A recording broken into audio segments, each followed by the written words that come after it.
crap, it's windy. What's up, guys? I am back with another one. Hey, sorry about Tuesday's video. I just wasn't in it. Let me explain the story, okay? So back last year, my parents' neighbor, a guy that I grew up with, awesome guy, treated me like family, treated everybody like family. He's just a good dude. I got him his VA stuff, right? He was a Vietnam veteran, never went to the VA. That's super common for back then. And if they did, they never submitted a claim for any type of compensation. No, nothing. So the guy was just, he was retired, older dude, living paycheck to paycheck pretty much on Social Security at this point. Right? Retired. So I was like, you know, talking to him, why don't you ever go and get your stuff done? Oh, I don't think I deserve it. And that's that's a huge issue with the Vietnam vets. Nobody ever welcomed them home. Not many people thanked them for their service. And yeah, they got left behind. They got forgot about. And it's a sad story. But he had a lot of like heart issues and things like that. And I was able to help this guy out and get him to the point where the VA paid for his medicines. And these medicines weren't anything cheap. They were like, I think he paid upwards of $600 a month. And I got it knocked down to, I think it was a lot, like maybe $100, if not less, if not zero. I'm not sure what he was paying at the end. But yeah, and on top of that, we submitted his claim, everything went through, and he got a percentage back that was a very good percentage, you know, after the years and years that he had never gone and seen anybody at the VA. So he was super excited about that, so thankful, you know, and all I wanted to do at this guy's house, and I grew up next to him, so it wasn't a big deal, was I just wanted to fish. I wanted to use his dock. I wanted to use his little property. He lives right on the lake. So I just wanted to fish. And at that, create a new relationship with him because, again, as a kid, he was always in my life. He was always my parents' neighbor. I always, you know, would go down and say hello, talk to him, hang out on the water, things like that. And yeah, we created this friendship, really. You know, most people would look at it like 37 and, you know, 80 plus years old. You can't really be friends, but when it comes to the military, you can be friends. And there's a lot of things that we had in common with each other. And he passed away. He passed away on Monday. And it sucks because I think the last time I spoke to him, you know, I was making a joke with like, you gotta last, you know, at least 20 more years so that we can all hang out still. And yeah, it wasn't really out of the blue, but it kind of was. He wasn't doing that great. So it sucks. You know, I hope where he's at, he's in no pain and he's having some drinks with his buddies.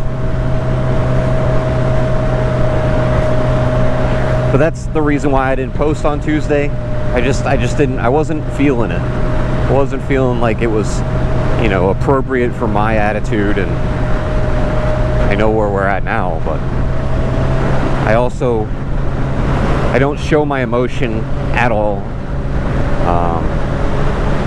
When my best friend Chris passed away, that was the only time that I think my wife has ever seen anything come out of me. So it's not a manly thing, it's just, I guess it's just how I was raised, you know, it's just a weird thing. So on that note, let's get into talking about some military stuff. So I'm still good friends with a lot of the people that I worked with in the Coast Guard. And to show no emotion is to prove yourself. It's to show that you're a man, right? And I got buddies that do firefighting jobs and that are cops and things like that.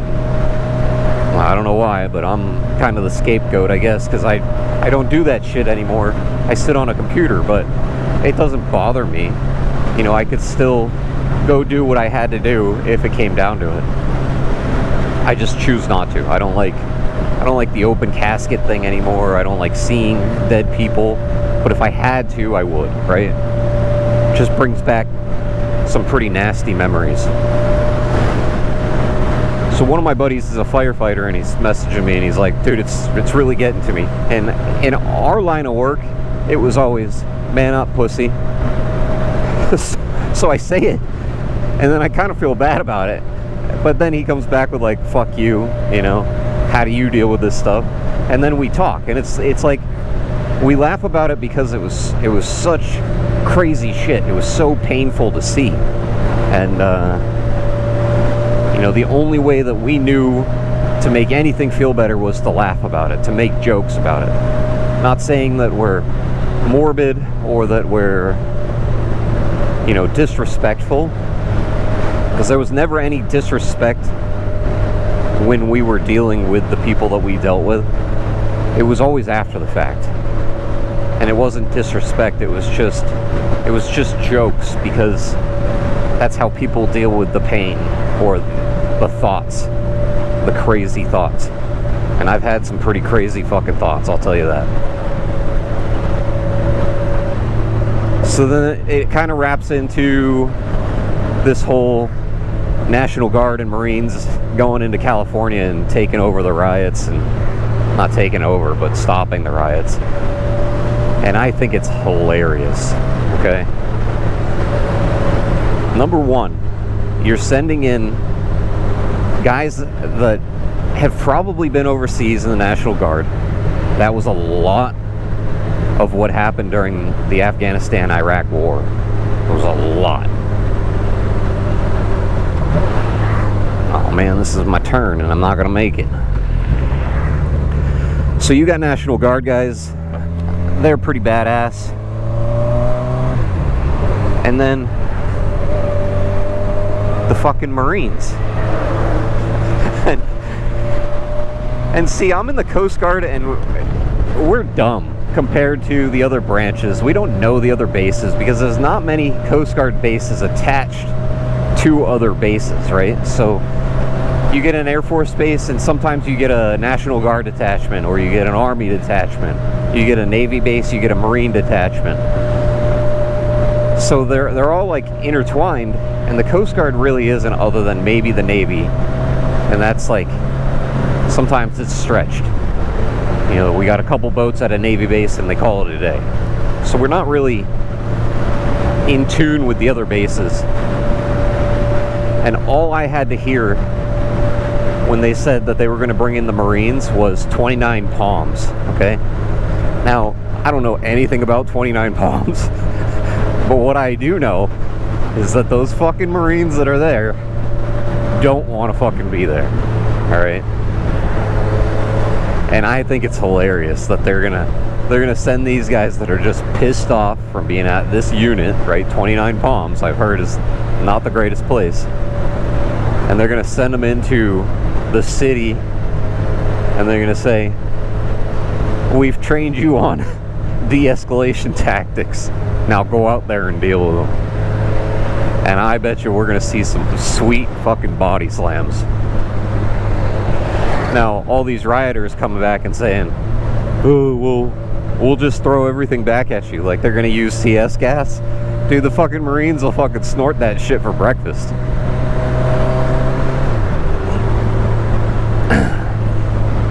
It's so funny. So, in the Coast Guard, I got the CS gas because I went through the DC stuff. And I know people don't ever believe me, but I have a record of it somewhere. But when I was in Yorktown getting my training, I had a buddy that was a DC, and he's like, yo, I can probably put you in the gas chamber with the rest of them. And sure as shit, he got me in there. And I went through the training and I got my letter for it. Now I got my fucking OC letter too. And OC is way worse than fucking CS gas. So much worse.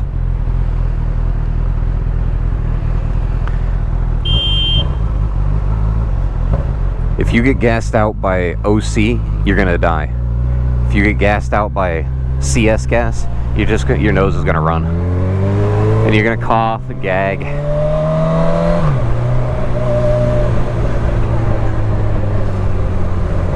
Yeah, dude, CS gas, no joke. Or no, not CS gas, fucking OC, pepper spray. And I got both letters.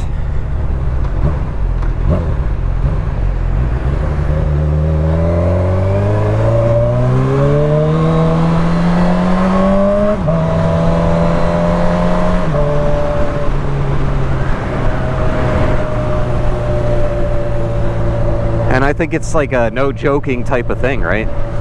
You get these protesters, and what's up with this shit? They're running around, and I know this is, I've heard it online, so this is what I know. They're running around with Mexican flags, and they're chanting "fuck the US." It's like, it's a catch-22 there, bud. You want to stay in the United States, and yet you're fucking waving a flag around for Mexico. Like, you gotta pick one. And we all know which one you're gonna pick. So really, these riots are just for people to break into fucking stores and steal shit all the time. And it's what the Democrats want. So it's like, you just let them fucking do it. Let them do it, and let all these companies that are fucking out there take their business elsewhere. Like they did in, what was it, Missouri? And now they complain that there's no businesses there. It's like, well, if you're gonna break open the doors and start stealing all kinds of shit, it's kind of on you. You know, life isn't free, so fuck off. But on that note, guys, if you like this video, hit the comment section. I don't know, say hello, talk to me,